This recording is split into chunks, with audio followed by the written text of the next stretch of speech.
पुरानी बात है। राजा भोज बड़े ही दयालु और न्यायप्रिय शासक थे। वह अपनी प्रजा को अपनी संतान की तरह मानते थे।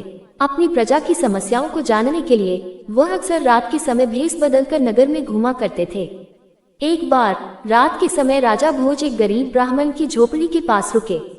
उन्होंने सुना कि ब्राह्मण अपनी पत्नी से कह रहा था कि अब बुढ़ापे के कारण मैं कुछ काम नहीं कर सकता हूँ और अब तो राजा भोज ही उनका सहारा है।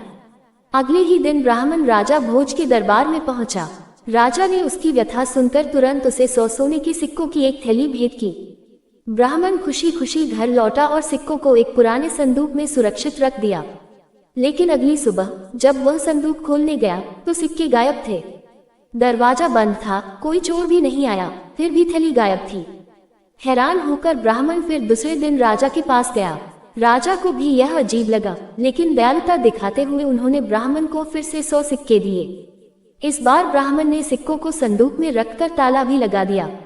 लेकिन उसी रात ब्राह्मण को एक सपना आया। सपने में एक व्यक्ति आया जिसकी शक्ल बिल्कुल राजा भोज जैसी थी। उसने कहा, राज्य पर संकट आया है, मुझे वह सिक्के चाहिए जो मैंने तुम्हें दिए थे। ब्राह्मण ने नींद में ही सिक्के उसे दे दिए। सुबह जब उसने संदूक खोला तो ताला लगा होने के बावजूद सिक्के फिर से गायब थे।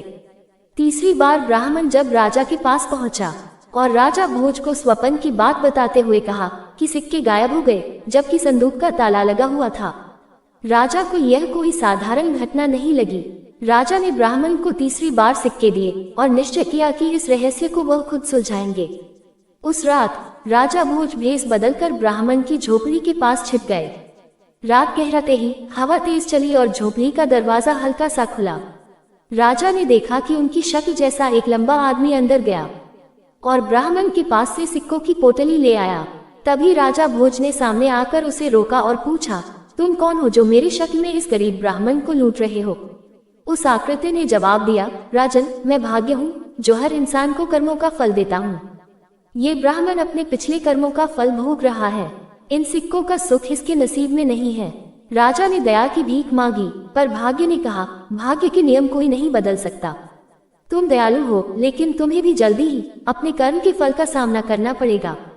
इतना कहकर वह आकृति हवा में घुल गई। अगले दिन राजा भोज शिकार खेलने जंगल में गए। भाग्य के लिखे अनुसार उनका घोड़ा अचानक बेकाबू होकर दौड़ने लगा और राजा को लेकर एक ऊंची पहाड़ी से छलांग लगा दी।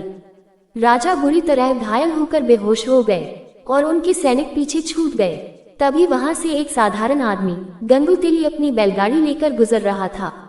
उसने घायल राजा को देखा जो अब बोल भी नहीं पा रहे थे और दयावश उन्हें अपने घर ले आया। गंगू ने राजा की दिन रात सेवा की।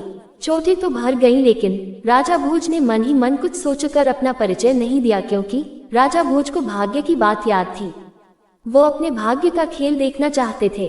गंगू तेली को लगा कि यह एक साधारण आदमी है, इसलिए उसने राजा को तेल निकालने वाले कोल्हू को चलाने का काम सौंप दिया। राजा भोज अब गंगू तेली के घर एक सेवक की तरह जीवन बिता रहे थे। एक दिन राजा भोज काम करते करते एक शानदार गीत गुनगुना उठे। उसी समय उस राज्य की राजकुमारी वसुंधरा अपनी सखियों के साथ वहां से गुजर रही थी। गीत सुना तो वो मोहित हो गई। उसने राजा को महल में बुलाया और राजकुमारी वसुंधरा ने उनसे विवाह करने की इच्छा व्यक्त की। राजा भोज ने राजकुमारी वसुंधरा के सच्चे प्रेम को देखकर हाँ कर दी और अपना पूरा परिचय दिया। भाग्य का खेल अब समाप्त हो चुका था। राजा भोज को उनका सम्मान वापस मिला और उन्होंने राजकुमारी वसुंधरा से विवाह किया। गंगू तेली भी उनके विवाह समारोह में उपस्थित था। इसी घटना के बाद जब किसी महान व्यक्ति की तुलना किसी साधारण व्यक्ति से की जाती है तो यह मुहावरा कहा जाता है, कहाँ राजा भोज, कहाँ गंगू तेली। आपको ये कहानी कैसी लगी कमेंट बॉक्स में जरूर लिखना और हाँ, वीडियो को लाइक और चैनल को सब्सक्राइब करना मत भूलना। धन्यवाद।